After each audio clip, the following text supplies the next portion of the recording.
በሁለተኛ የምናየው ቃል ደግሞ በቅዳሴ የማይቀረው ስርዓት ቅዱስ ቁርባን ይሆናል። ቅዱስ ቁርባን ለማለት ስንፈልግ መጀመሪያው ቃል የሚሆነው ሆሊ ኮሚኒየን እንላለን። እሺ ሁለተኛው ቃል አማራጭ ደግሞ ለቅዱስ ቁርባን ከፈለግን ደግሞ ዩካሪስት። ይህ የግሪክ ቃል ነው፣ ከግሪክ የመጣ ቃል ነው፣ ግን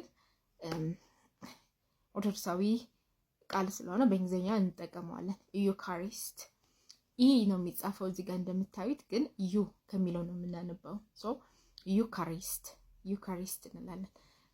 ሶስተኛው የሚሆነው ደግሞ ለቅዱስ ቁርባን the body and blood of Christ ማለት እንችላለን። the body and blood of Christ የኢየሱስ ክርስቶስ ስጋና ደሙ ለማለት እንፈልግ ማለት ነው።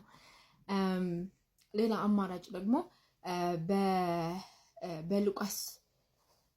በሉቃስ ወንጌል ላይ የተጻፈ አለ አይደለ?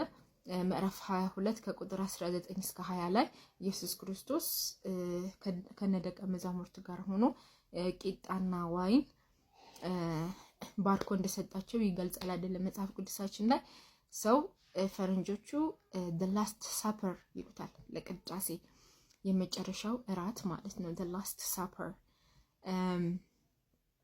or አምስተኛው ማለት ደግሞ ያው ሳፐር የሚለው ቃል እንደተጠቀምን the lord's supper እሺ ሰው እነዚህ ቃላቶችን መጠቀም እንችላለን።